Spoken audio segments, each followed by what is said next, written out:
Let's all be honest. In college, we all had a group of girls who would go party and we despised them all for it. I know I definitely did. In today's episode, we talked to Kaitlin Martinez, a junior at the University of Arizona, which is famously a party school. I think the biggest thing that came out of our conversation with Kaitlin was that there's a lot of girl-on-girl hate. You know, like non-sorority girls hating on those in a sorority, or girls who look down on their peers who like to go out. Yeah, I'd like to retrospectively apologize to my classmates who I talked shit about in college, but we're all bad feminists, right? Laila. Don't act like you didn't either, Najira. I knew you in college. Let's just play back the conversation. No, wait, I don't want to be the only one to get a bad reputation, especially not on this podcast. Shayan, when you're editing this, you can just cut Laila off, okay? No, what the hell? Don't come here.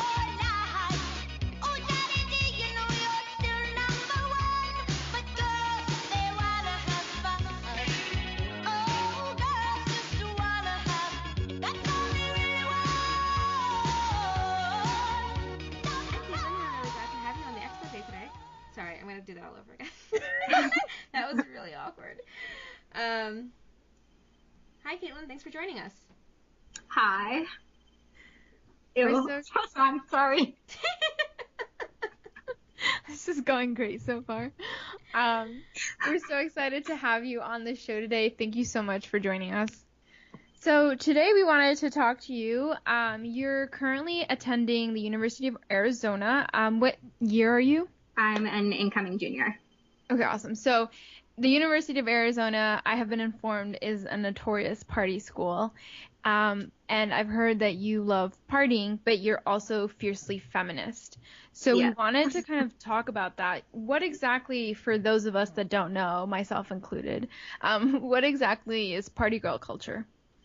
Well, okay, for me, party girl culture is this idea that people have created around girls specifically who enjoy going out on the weekends or drinking or going clubbing and stuff like that. I think it also comes with these stereotypes. I think they're harmful stereotypes, and it's very hard for girls to break out of these, like, oh, you're such a party girl stereotypes. So what are those stereotypes? I would say mainly that there's stereotypes about not taking school seriously, like not really having a direction in life. All you do is to go out and drink. You don't have your priorities set.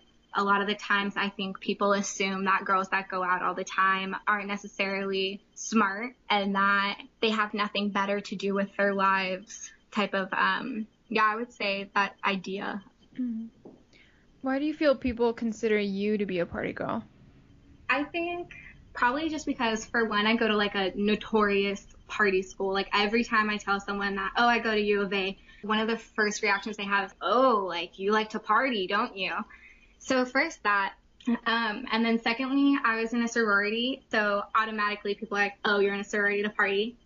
And also because I do enjoy going out. I go out almost every weekend maybe. So based on those notions, people definitely say I'm a party girl.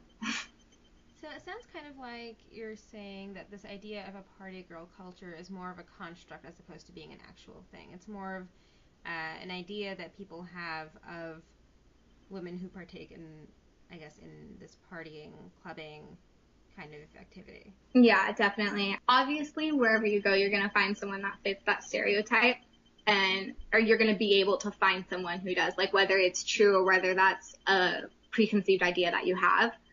But I don't think that it fits a lot of the girls that I know specifically that are labeled as party girls or that I go out with.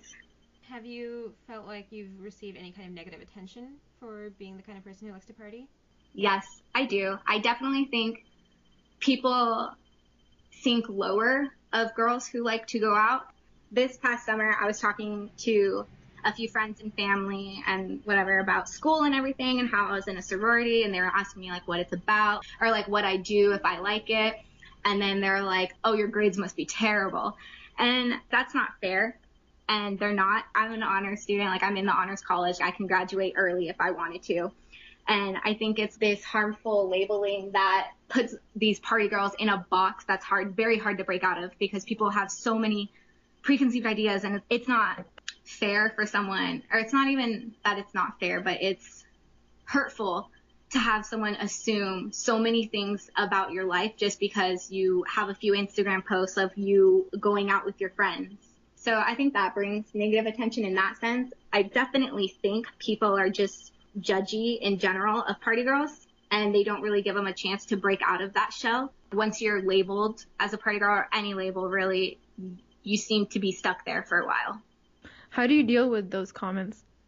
I just inform people. I think the best way to knock these walls down is to educate. For instance, with the sorority, a lot of my friends were like, oh, like you must have been hazed. And no, actually, they were really kind to me. The whole reason I joined was to get these lifelong friends. And it's not, I'm paying for my friends. I wasn't hazed. I'm not forced to drink. These are girls I genuinely felt a bond with. And then with grades and stuff, I'm like, oh no, there's actually a lot of us that are in the honors college. We motivate each other before we can go out. It's like, oh, you have to finish that paper, like finish it so we can do something fun this weekend. We reward. It's like, I guess you can say it's a reward for ourselves. We keep our priorities in line while being able to also enjoy a different aspect of life that we want to. So how do you feel like your social life ultimately impacts your feminist views? At first, I felt it hard to be a feminist and to be a party girl, because it's hard to go out and dress differently and do my hair and makeup and also be scrutinized by other girls because they're saying, oh, you do that for attention. You want the attention from guys. And it's like, no, but it's very different because I do because I want to look good. Like, I love when I feel good about myself. And so in that sense, it makes me feel empowered. And I can see how other people say it's very hypocritical to go out and do all these things and like dress a certain way for guys. And how is that you being a feminist? But I think feminism is a lot about, it is empowering women, and different things empower women differently. So, like, I want to feel good about myself. It's not even I want to feel good about myself so guys hit on me. It's like I want to feel pretty sometimes, and going out is a way to do that for me. Like, I love dancing with my friends, and I love having a good time with my friends, and that empowers me, and that's what feminism is about to me. I think that makes sense. I mean, for me, it's really discouraging when people feel that there's only one kind of feminism or one way to embody feminism in your actions.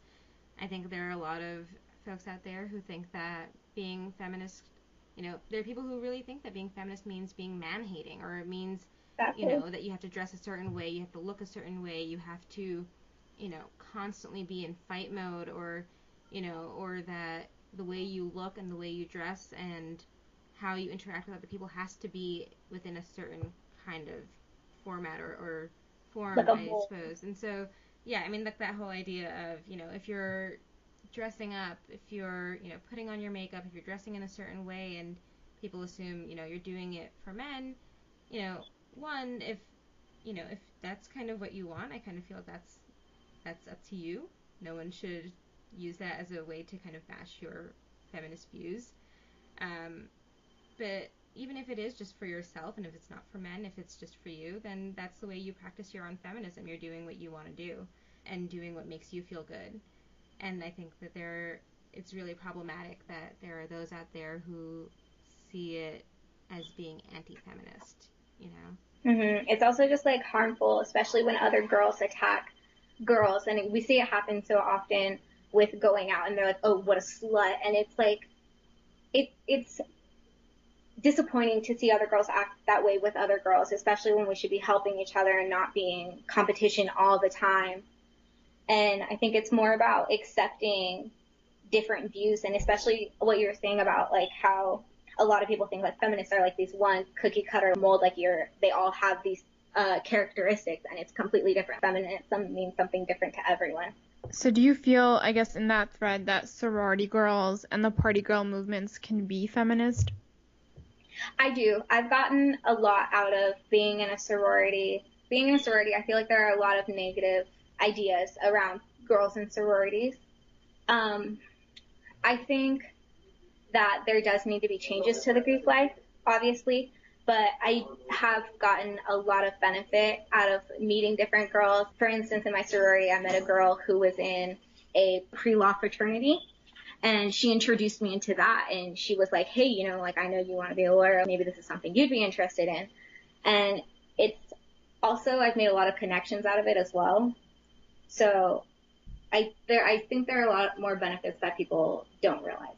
I mean, I will attest to kind of being, when I was in college, kind of being judgmental of the notorious party girls on campus, because there was like a known group of like 3 or 4 girls on campus that everyone knew to be the biggest party girls. I mean, we're talking, one of them was extremely wealthy, and so they all would just go out all the time, and it was a known fact that they would cry for their grades.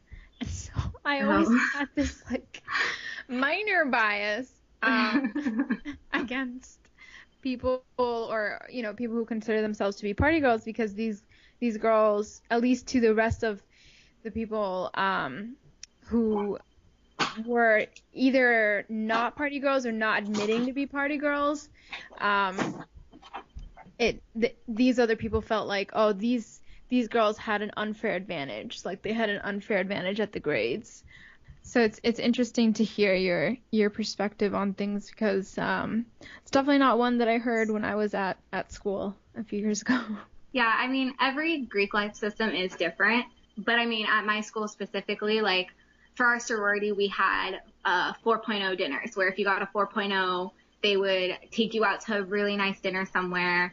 And like, we had honor rolls, and we did a raffle. So every time you got an A and you brought it into the chapter, they would enter you in a raffle for like a food gift card or a makeup gift card or an exercise class or anything. There was like a ton of stuff that you could choose from. So it gave me a lot of motivation seeing all these other girls wanting to do well in school. And I was like, oh, this is awesome. Like, these are my type of people. Mm-hmm. It's funny. So Laila and I went to the same college, and I feel like my views were actually quite different, because I had a good number of friends who were in our, so we didn't have sororities, we had societies, which are, I mean, I guess in my head I kind of equate them to being sororities on our campus. We went to a women's college, so there were no fraternities on campus, but I had so many friends who were in these societies, and I guess kind of putting faces to, you know, this idea that I had constructed in my head, or kind of gained as I, you know, grew up, in terms of what sororities would be like. It really kind of broke down those stereotypes of kind of what to expect from a sorority, or what to expect from a group. Do you want to repeat that, Najira? Sorry, yeah. Give it a second. Sorry, I live right next to an airport, and so I have planes that fly overhead once in a while, and it's a really high-tech studio that we have. Yes.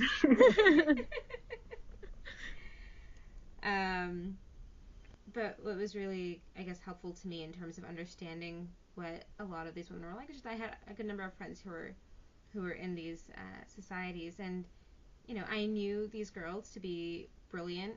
You know, they're, you know, well-read, well-educated, they're fantastic in their classes, and they still go out. You know, they go out with their friends, they go and they party. They can go out and they can get drunk and they can do whatever, but they're still maintaining good grades, and they're still excelling in their fields. And I guess it was one of those things where I kind of saw, you know, it doesn't really matter whether or not you're in a sorority or society or whatever. There are people who are both within and without who party, but it's almost this kind of unfair attribution that we have, like seeing women who party and women who, I guess, don't kind of fit into that neat box that we like to put women into, and say, oh, well, because they're deviating from this box that we want to put them in, they must be finding another way to do well for themselves. Mm-hmm. So why do you think that the same standard isn't applied to men? Because they're men. Like, do you feel... Well, let me rephrase that question, because I've been told I ask very leading questions. Do you feel the same standard is applied to men? And, you know, if so or if not, then why? I definitely don't think that the same standards are applied to men in general. first off, fraternities are looked at higher than they are like sororities. If you're in a fraternity, oh, you're networking, you're going to get so many connections out of that. But when I think a lot of people, when they think of, oh, girls in sorority, like, oh, they just like to get drunk and do drugs or something dramatic, you know? So they're definitely not held to the same standard. And fraternities have parties almost every day of the week at my school. They go Tuesday to Saturday, like you can find something any night. And you never hear anything about them and their grades. Like a ton of guys are on probation for grades and you don't hear about that. And they don't make a big deal out of it. They can still have their parties. They do whatever they want and no one judges them for it. And I don't think I have an answer as to why. I would say it's because of the place that we are mentally in society, because women are still breaking through these barriers, but men never really had to break through them. Or if they had, they have already surpassed them. Mm-hmm. So they have no problem going out. They don't get judged for it or anything. And I think, not that I think like that should be the goal for women, but I think that women definitely shouldn't be judged for going out or being judged for being in a sorority or drinking and doing things that guys do with no question. I think that, kind of going off of what Kaitlin just said in terms of where we are mentally as a society, I think there's the idea of just boys will be boys, you know, and exactly. And that is present in that scenario as well, you know, boys will be boys. They're going to go out, they're going to party, and hey, that might affect their grades or it might not, but why does it matter? Boys will be boys. They'll find a way to pick themselves up anyway. You know, they'll still have their resources. They'll still be able to network. They'll still be able to, you know, have their voices heard in the classroom or have their voices heard when they interview for jobs. They'll be fine. They'll be secure. It's okay. You know, it doesn't really matter so much that they're partying. It doesn't matter so much what they do. But like I said, we like to put women into this neater kind of box, and as soon as a woman deviates, there are alarms that go flashing. You know, we're just kind of like, well, what is she doing, and why is she doing that? And if anything bad happens to her, then it's like, oh, it's because she deviated. It's because she's not fitting into that mold that we have. But we don't really have a mold for men anymore. Mm-hmm. At least not in the same way. Yeah, I definitely agree. And I remember one of the first weeks that I was initiated into my sorority, we had an officer from University of Arizona PD. They came to our house and they talked to us about how to be safe at night coming home from parties, that we should walk home with a friend from the library, that we shouldn't stay out too late. And it's frustrating because I know guys don't get those same talk. They don't have to worry about the same things that girls do. And it's because it's like this idea of when girls go out, it's like, why are you out so late? But guys never hear that. They never get questions that girls do. And it's extremely frustrating. That's definitely, I think, a case that happens for men and women in families too, because I definitely have seen and heard the same standards applied within my own family and within a lot of families. Do you feel like you're treated differently as, you know, someone who identifies as Hispanic and as a party girl? Do you feel you're treated differently than those who are white or Caucasian and partying? I wouldn't say at school I feel like I got treated differently in a party girl sense because I'm Hispanic. I would say like when I'm home it's different. Like my dad is very traditional, like he gets bothered when I'm out past midnight. He'll let me do it, but he also makes it a point to make his his weariness known. So that's when I feel I get treated differently, because I know a lot of girls whose, I don't know, this can vary parent to parent, but I feel like typically Hispanic dads are very overbearing on girls especially. And I've had that my whole life with my dad. Like my brother could always stay out later. He always had a later curfew than me when I was in his grade. And I would always bring that up to him. I was like, that's not fair. And he was like, I know it's not fair, but I'd rather you be safe. And it's frustrating in that sense to try and break that mold even with my dad specifically.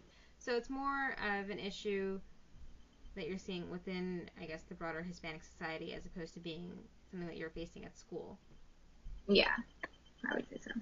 It's interesting that you find the same, or people in general find the same paradox within men and women in society. It's like the same thing with TV. Like, you can have the fat, ugly dude marry the hot woman because it's okay, but if it's a fat, ugly woman, she can't marry a hot dude because how dare she? She doesn't deserve that. Wow, that was really mean.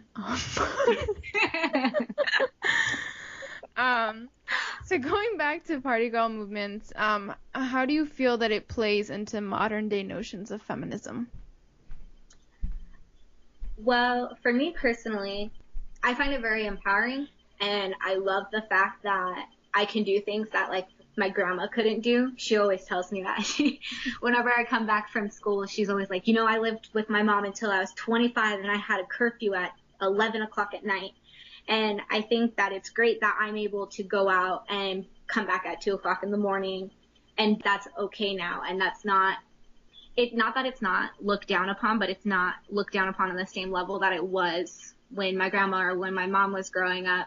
And that excites me because I want to see where this continues, like how much further we can push the line. Not necessarily partying empowers women, but being able to express yourself in that way empowers women. Being able to say, hey, you know what, I want to dress up like this tonight. Hey, you know what, I want to stay in and watch Netflix.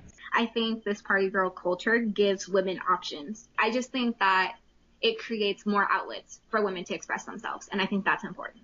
And I think that coincides with what we think of, or at least what I think of feminism today. Like, I want to be able to do as many things as I can. And one of those things that I love and enjoy is this idea, I guess, of party girl culture. Mm-hmm. So what kind of outlets do you want to have open up as a result of this? I think that me being able to go out and come back as I want, or to be able to do things that my brother does without question, can lead to a more even playing field with men and women. I won't be questioned for why I came home at 2 a.m. or why are you going out on a Tuesday or why are you drinking. It won't be so taboo for women. That's what I hope it creates. That's definitely something I think that we should all strive for, even though I personally go to sleep at like 12, so I haven't stuck it. Fighting to be seen as a party girl, but I know that it's like a hot topic of debate right now.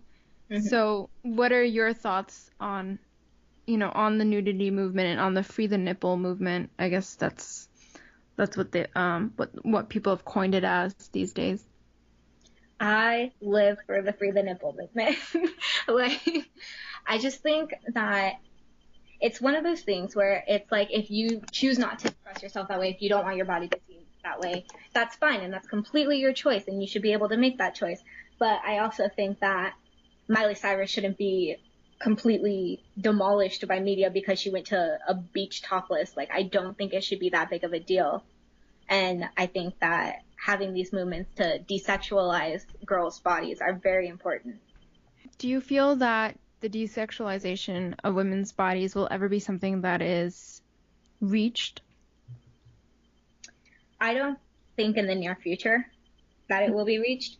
Like, I hope that we can come to that one day, but right now the way the movement is going and how much opposition there is, and I think there's a lot of girls that take it differently as well, and I think that there needs to be a more united front on that before we can make a lot of progress to getting to that goal of desexualizing a woman's body. I was just thinking before, it always struck me as odd in terms of what we see as inappropriate, in terms of like, how you dress in public and whether or not that's something that, people can call the cops and be like, this is, I don't know I can't recall the actual term for it right now, but I guess an inappropriate display of skin. I guess nudity. What would actually exposure? Indecent exposure. There you go. That's the term. If a guy can walk around topless, why do we actually have a different definition of what indecent exposure is? Do we actually have that written out somewhere that, this is this is what classifies as indecent exposure for men. This is what classifies as indecent exposure for women. Who makes up these rules, and is that something that we as a society can now move to change, right? And it's something that has come up not necessarily in terms of just, if a woman just wants to go out, without wearing any top, but just, for mothers who want to breastfeed in public, and the kind of movement there to be able to do so because of the number of women who have been told, whether they're outside in a park or they're in a restaurant, they're in, an area where they're exposed to the public, if they're being told that they're not allowed to do that, they're not allowed to feed their child because that's considered indecent exposure. So I guess it's always kind of struck me as odd that we actually have this, this rule of what decent or indecent exposure is, but there's actually a separation by gender, or I guess separation by body part, and what's being shown. Honestly, I think it's fascinating how a mom feeding her baby is considered abhorrent and against society, but then you have wet t-shirt contests and porn on Instagram, and porn stars on Instagram who are perfect. Their photos are never taken down because the consumers of those images, which are for the most part male, are perfectly happy with those images. But if it's anything like, if you've seen Rupi Kaur's statement on Instagram, which was a photograph of a woman with a period stain, and that was hugely controversial because it was taken down because it wasn't, I guess, sexy enough for Instagram standards. At least that's how I see it. I mean, if a woman can't even feed her baby, or Miley Cyrus can't be topless on Instagram just for the sake of being topless, then who are the standards serving exactly? And the only reason why I would think that logistically why there's a difference there is just because you're choosing whether or not you want to follow someone on Instagram. You're making an active choice on what you're seeing, whereas when you're outside walking about, what you're running into in the public is a little bit different. Not to say that I disagree in terms of the overall point there. I mean, it's a problem, it's problematic that we have a differentiation based on whether or not we're looking at a woman's body or a man's body, and how we decide what's okay for the public to see. Look, it's okay for,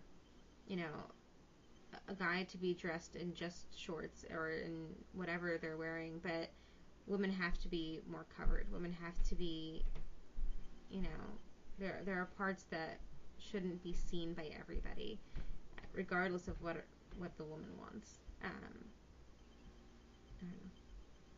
I think it's also especially harmful because it's so subjective, and with the example of breastfeeding in public, you've seen a lot of places where it's completely not acceptable and the women are told to go to the bathroom, but there's also places where it's like, oh, it's not a big deal, like just don't look if it makes you feel uncomfortable type of thing.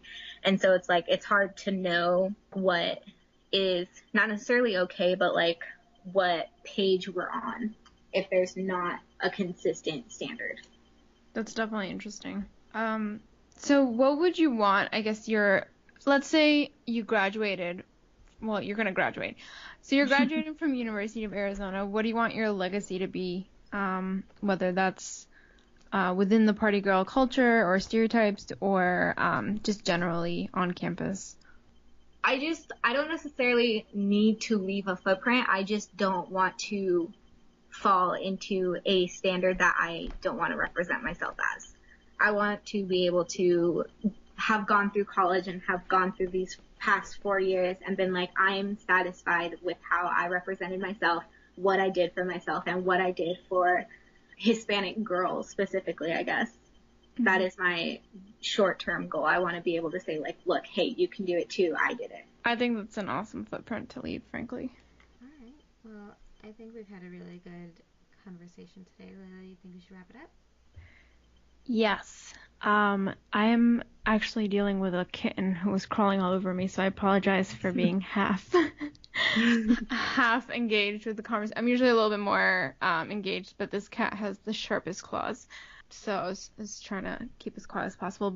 All right. Well, thank you so much for joining us today, Kaitlin. Thanks for having me. Also, if you guys ever want to have a new nickname for Shayan, call her Sean. It's my favorite. And she'll love it. Is that, she's going to kill us if we call her Sean, or? I mean, definitely. I got our whole class to call her it for a whole semester one time. I love it. It's like, I heard her mom call it, like, her mom used to always just say, like, oh, Sean, like, come do this. And I was like, so I started calling her it, obviously, because I'm part of the family, But yeah, you guys should do it. That's a good note. There you go, Shayan. We're going to start calling you Sean. You're welcome. Thank you, Kaitlin. Yes, I'm glad I made my contribution. Wake up in the morning feeling like P. Diddy. Hey, what up, Grab girl? my glasses, I'm out the door. I'm gonna hit this city. Let's go. Before I leave, brush my teeth with a bottle of Jack. 'Cause when I leave for the night, I ain't coming back. I think party girl culture is the best indicator of slut shaming in our society. Even within feminists. And I also never really gave a lot of thought to the whole idea of fraternities being respected. Well, I understand that part, but sororities being seen as a haven for girls who want to get drunk, I honestly never really thought much past that. I'm not sure you gave this thought beyond hating those girls who would supposedly cry for their grades. It was a known fact. Alright, Laila, whatever you say. I think it's also interesting to mention how Kesha got a perfect SAT score or something like that, but she's hailed as the trashy party girl queen within music. I never really understood the dollar sign in her name. It's like K $, Seems like that's how it's pronounced. Oh my god, Najira, you're so lame. We made that joke like 7 years ago. I'm being serious, alright? Not really making sense there. Lining up, 'cause they hear we got swagger, but we kick 'em to the curb unless they look like Mick Jagger. What are your thoughts? Tweet us at The Exposé Show or send us a message at theexposeshow.tumblr.com. You can join the many stalkers who've already started messaging us. And make sure you're subscribed to us on iTunes so you never miss an episode. In this episode, we heard TikTok by Kesha and Girls Just Wanna Have Fun by Cyndi Lauper. Follow our playlist on Spotify to keep up with the great music we feature. Is this episode's music really great, though? We've been over this, it's amazing. The Exposé is produced by Sidikha, Ashraf, Najira, Ahmed, and me, Laila. Shayan Farooq is the person that decides to move cross-country in the middle of the summer. You can find out more about the show at comingoffaith.com/podcast or theexposeshow.tumblr.com. The Exposé is brought to you by Coming of Faith, a digital media venture amplifying the voices of minority women. You can share your episode ideas with us by emailing exposeshow@comingoffaith.com or tweeting us. See you next Wednesday. The party don't start till I walk in. Don't stop.